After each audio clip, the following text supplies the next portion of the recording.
پہلی امتوں کے آپ تذکرے پڑھ لیں، کتابوں میں موجود ہیں۔ سورہ آراف کو دیکھ لیں، اس میں بہت ساری چیزوں کا تذکرہ کر دیا گیا ہے، اور بھی قرآن مجید کی بے شمار صورتیں ہیں، آپ ان کو دیکھ لیں، اس پر غور کر لیں۔ جب قومیں نہیں مانتی تھی، انکار کرتی تھیں، تو اللہ تبارک و تعالیٰ انہیں تباہ کر دیتا تھا۔ بات نہیں مانی، ختم ہو گئی۔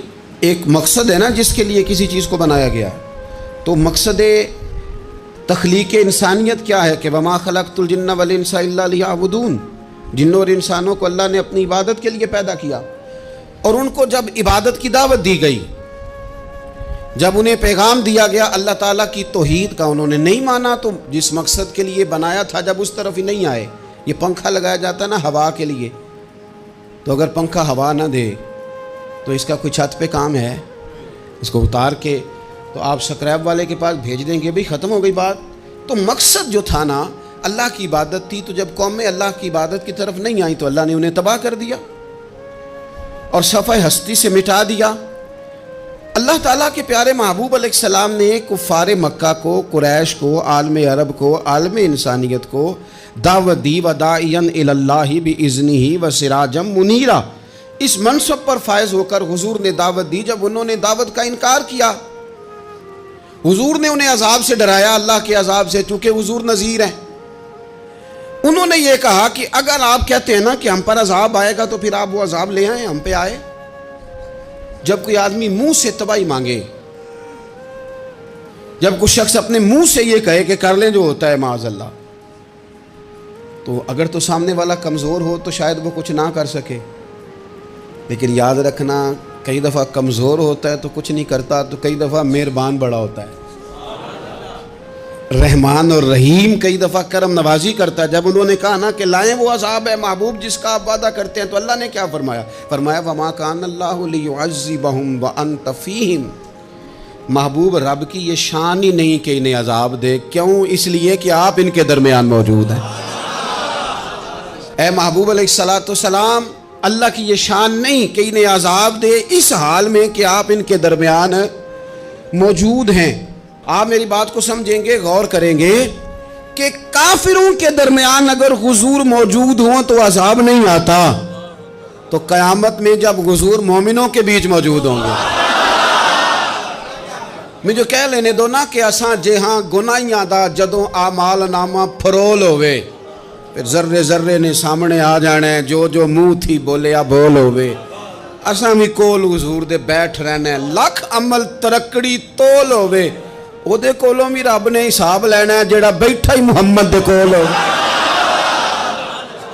صلی اللہ تعالی علیہ وسلم، او دے کولوں بھی رب نے حساب لینا ہے جیڑا بیٹھا ہی محمد دے کول ہوئے، جس کو کہتے ہیں قیامت حشر، جس کا نام ہے، جس کو کہتے ہیں قیامت حشر، جس کا نام ہے۔ تیرے دیوانوں کے لیے وہ دن تو جشن عام ہے، زیارت ہوگی نا حضور کی، تیرے دیوانوں کے لیے وہ دن تو جشن۔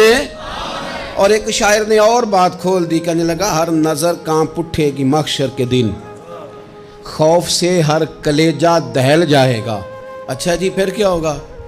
ہر نظر کانپ اٹھے گی محشر کے دن، آنکھیں پھڑ پھڑائیں گی، کانپیں گی اور کلیجے پھٹیں گے۔ منظر ہی ایسا ہوگا، انسان اپنے پسینے میں ڈبکیاں کھا رہا ہے، حساب کا وقت آ گیا ہے، اور سورج سوا نیزے پہ ہے، زمین دھڑک رہی ہے، تو کہنے لگے ہر نظر کانپ اٹھے گی محشر کے دن، خوف سے ہر کلیجہ دہل جائے گا، پھر اوڑھ کر کالی کملی وہ آ جائیں گے، پھر اوڑھ کر کالی کملی وہ آ جائیں گے، پھر اوڑھ کر کالی کملی وہ آ جائیں گے، ہر نظر کانپ اٹھے گی محشر کے دن، خوف سے ہر کلیجہ دہل جائے گا، پھر اوڑھ کر کالی کملی وہ آ جائیں گے، سارے محشر کا نقشہ بدل جائے۔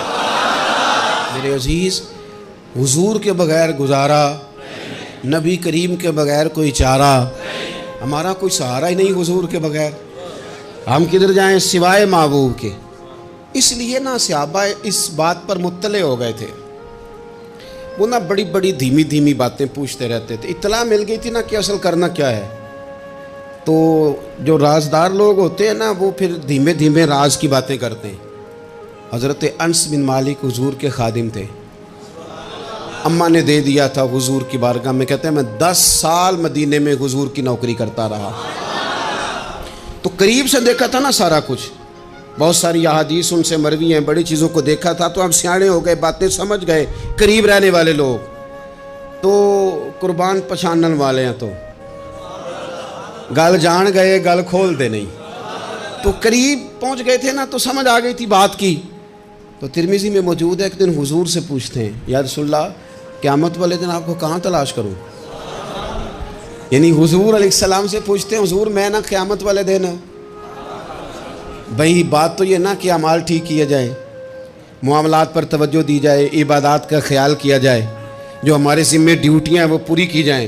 تو وہ کہتے ہیں حضور وہ قیامت والے دن کہاں تلاش کروں. تو حضور نے بھی نہیں فرمایا کہ تو اعمال ٹھیک کر, مجھے ڈھونڈنے کی کیا ضرورت ہے, کہاں ڈھونڈوں. تو حضور فرمانے لگے مسکرا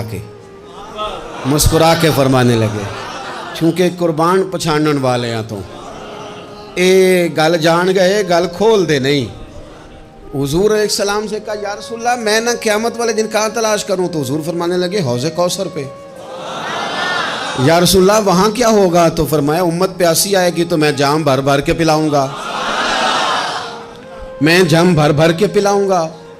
ایسا کی تیری خیر تیرے میں کدے کی خیر, ایسی پلا کہ جس کا نشہ عمر بھر رہے. اور ایک نے کہا تھا کہ طیبہ سے منگائی جاتی ہے, سینوں میں رچائی جاتی ہے, توحید کی میں پیالوں سے نہیں نظروں سے پلائی جاتی ہے. حضور صلی اللہ علیہ وسلم نے فرمایا حوض کوثر پہ بھی جام پلائیں گے. سیانے بڑے تھے حضرت انس, اور بھلا ہمارا کر رہے تھے. یہ حضور سے پوچھ کے نا تو ہمیں ایڈریس بتا رہے ہیں, کیونکہ حدیث روایت کر دی نا تو ہمیں ایڈریس سمجھا دیے, پتے بتا دیے کہاں پہنچنا ہے, ساری جگہ سمجھا دی. چلیں جدید دور آ گیا ہے, انہوں نے لوکیشن بتا دی کہاں کر کے نا کس جگہ جا کے سٹاپ کرنا ہے کام. یا رسول اللہ وہاں ملاقات نہ ہوئی تو حضور نے فرمایا پھر پل صراط پہ آنا. یا رسول اللہ وہاں کیا ہوگا. فرمایا امت گزر رہی ہوگی اور میں دعائیں مانگ رہا ہوں گا, رب سلم امتی رب سلم امتی, یا اللہ میری امت کو سلامتی سے گزار دے. تو وہاں آ جانا, میں دعائیں وہاں مل جاؤں گا.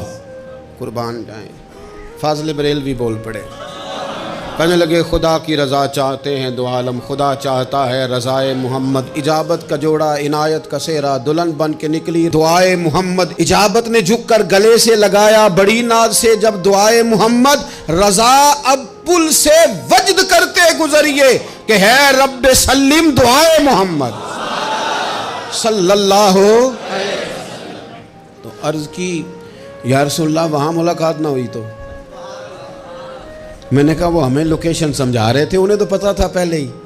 ایک قربان پچھانن والے ہیں, تو ایک گل جان گئے گل کھول دے نہیں. تو وہاں نہ ملاقات ہوئی تو حضور نے فرمایا پھر میزان عمل پہ آنا. یا رسول اللہ وہاں کیا ہوگا. فرمایا امت کے عمل تول رہے ہوں گے اور میں ان کے لیے دعائیں کر رہا ہوں گا. میں نہیں جا سکا کبھی بچوں کے ساتھ پیپر دلوانے, استاد کو اجازت نہیں دیتے, کہتے ایک ایگزامینر اور آئے گا کوئی, جس نے پڑھایا ہو اسے اجازت نہیں کہ تو جا. ابا جی کو اجازت نہیں ہوتی کہ وہ ایگزامینیشن ہال میں جائے, وہاں تو کوئی اور لوگ آتے ہیں.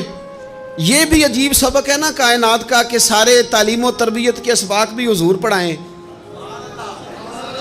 رنگ بھی سارا حضور ہی بتائیں, اور قبر کے سوالات بھی سارے ہمیں حضور بتا دیں, اور جب پیپر ہونے لگے تو سراہنے بھی کھڑے ہو جائیں. تو پھر کہہ لینا ایک دفعہ پھر کہ وہ دے کولوں کی رب نے حساب لینا, جیڑا بیٹھا ہی محمد دے کول, وہ دے کولوں کی رب نے حساب لینا. میرے عزیز ہمارا گزارا نہیں حضور کے بغیر. لوگ اصل میں نا ہمارا مسئلہ نہیں سمجھتے, ہمارا مسئلہ کچھ اور ہے. لوگ ہمیں نا بلا وجہ پریشان کرتے ہیں, کبھی جھنڈے سے, کبھی ڈنڈے سے, کبھی جھنڈی سے, کبھی کسی شے سے, کبھی کسی شے سے, کبھی کہتے ہیں وہ نعت اونچی پڑھ لی, کبھی کہتے ہیں سلام اونچا پڑھ لیا, کبھی کہتے ہیں وہ جھنڈیاں لگا دیں. میں نے کہا آپ کی بات بھی ٹھیک ہے, پر ہمارا مسئلہ تو سمجھو نا, ہمارا گزارا نہیں نا بھائی. جو کسے دا عاشق ہوئے وہ گالو سے دی.